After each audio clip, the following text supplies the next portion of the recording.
అసలు నిన్న మేము సోషల్ మీడియాలో వచ్చే వరకు మాకు తెలియదు. ఇంకో అమ్మాయి డీడీ చేసే అమ్మాయి కలిసి వాళ్ళ బీసీ కాలేజీలో చనిపోయింది చెప్పేసి సోషల్ మీడియా వచ్చిన తర్వాత మేమందరం కలిసి వచ్చే వరకే శవాన్ని పడి రాత్రి శవం తీసుకెళ్ళి పెట్టేసి శవం దగ్గర ఓడిస్తున్నాయి.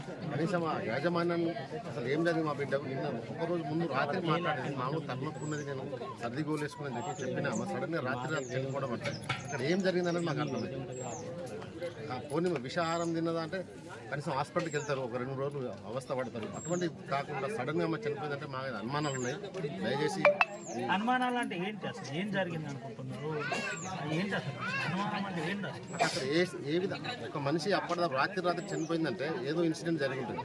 ఎవరో మరి పాము కాటేసిందా, అంత గాఢమైన విషం తిన్నదా, తినిపించిందా, అంత విషాహారం తినిపించిందా గంటలు చనిపోవడానికి. మరి ఒకవేళ తింటే ఇంకా కొంతమందికి అస్వస్థత జరగాలి. ఒక్కరికి ఎందుకు జరిగింది అది? 12 గంటలు చనిపోయిందని దానికోసం ప్రభుత్వం ఆలోచించాలి, ప్రభుత్వ పోలీసు యంత్రాంగం కూడా ఆలోచించాలి.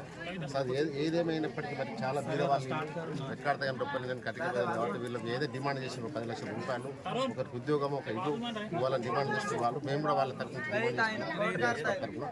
తప్పకుండా ప్రభుత్వం దిగొచ్చి వీళ్ళ డిమాండ్లను ఇవ్వాలని కోరుకుంటున్నాం.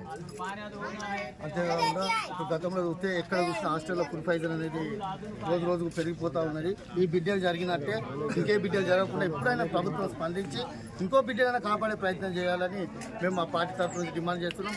అంతేకాకుండా ఇప్పుడు మీరు చెప్పినట్టు ప్రజా సంఘాలు ఎవరు వచ్చినా, వీళ్ళకి మద్దతుకు ఎవరు వచ్చినా కూడా ఇక్కడ ప్రభుత్వం అడ్డుకొని మీరు ఏం తప్పు చేయండి, ఎందుకు అడ్డుకుంటారు మమ్మల్ని? మా పార్టీ నాయకులను ఎందుకు అరెస్ట్ చేస్తారు?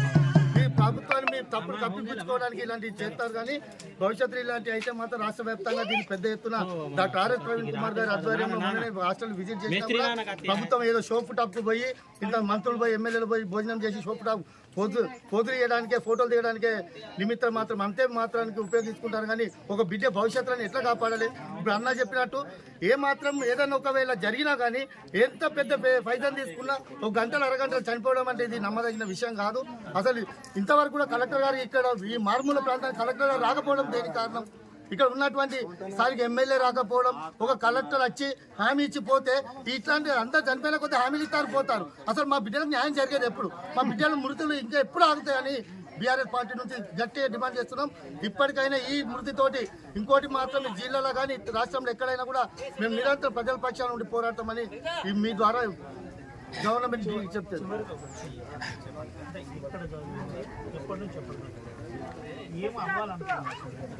టీచర్ అవ్వాలనుకుంటున్నాను సార్, బిఎడ్ చేస్తాను సార్. ప్రభుత్వానికి ఆర్టీఐ ద్వారా ఏం చెప్పదలుచుకుంటారు సార్? ప్రభుత్వానికి ఏం చెప్పదలుచుకుంటారు? ప్రభుత్వానికి మా ద్వారా ఇంకోసారి ఏ స్టూడెంట్ కూడా ఇట్లాంటివి జరగకూడదు అని నేను వేడుకుంటాను సార్. ఇంతటితోని ఇక ఎప్పుడు నిర్లక్ష్యం కావాలి సార్. ఫస్ట్ ప్రభుత్వ ఉద్యోగాలు ఎవరైనా వాళ్ళ డ్యూటీ కరెక్ట్ చేసుకొని పిల్లలు మరి మంచిగా ఉన్నారా లేదా అని పేరెంట్స్ వాళ్ళకి రెస్పాండ్ అవ్వాలి సార్. అది వాళ్ళు చెప్పకపోవడం వల్లనే మా చెల్లి చనిపోవడం జరిగింది. మీకు అందరికీ వచ్చినందుకు ధన్యవాదాలు సార్. థ్యాంక్ యూ తెలియజేసి మనం చెప్తున్నాం. ఇది పరిస్థితి. ఆదివాసీ అమ్మాయి డీడ్ చేస్తుంది, ఎన్నో కలలు కంది, టీచర్ అవ్వాలనుకుంది. భారత పౌరులని ఏజెన్సీ ప్రాంతంలో ఉన్న విద్యార్థులకు చదువు చెప్పాలనుకుంది. ఏజెన్సీ ప్రాంతంలో ఉన్న తను ఎస్టీగా పుట్టిన విద్యార్థిని ఎన్నో కలలు కని తన జీవితంతో ఎన్నో గమ్యాలను చేరుకోవాలనుకుంది. కానీ ఆశీర్వాద్ బీసీ హాస్టల్లో ఈ యథార్థం అందరినీ కన్నీళ్లు పెట్టించింది, కంట తడి పెట్టించిన పరిస్థితి.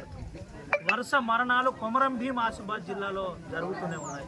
నెల రోజులు మరొక ముందే మరో మరణం జరిగింది. అది ఆదివాసీ విద్యార్థిని, టీటీసీ చదువుతున్న విద్యార్థిని ఇలా చనిపోవడం అందరినీ కంటతడి పెట్టించింది. అయితే వరుసగా ప్రభుత్వాలు అరెస్టుల పేరుతో ప్రజా సంఘాలను అరెస్ట్ చేస్తూ ఇటు ఎవరు ప్రశ్నిస్తున్నారో వారిని అరెస్ట్ చేసే ప్రయత్నం జరుగుతుంది.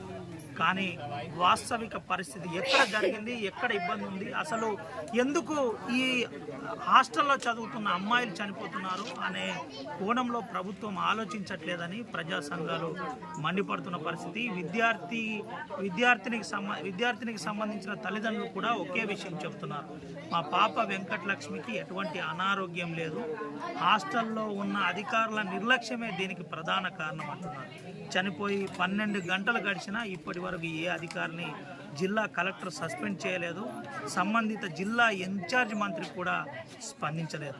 ఇప్పటికైనా జిల్లా ఇన్ఛార్జ్ మంత్రి సీతక్క వెంటనే స్పందించాలి, బాధ్యులపై చర్య తీసుకోవాలి. ఇలాంటి యథార్థం జరగకుండా ముందుండాలి.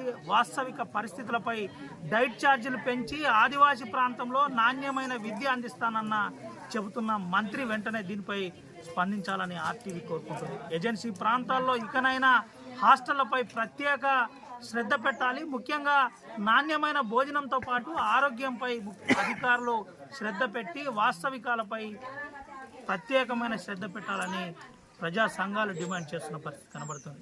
ఏది ఏమైనప్పటికీ నిండు నూరేళ్లు బతికే భవిష్యత్తున్న విద్యార్థిని వెంకటలక్ష్మి చనిపోవడం అందరినీ కలిసివేసిందని చెప్తున్న పరిస్థితి కనబడుతుంది.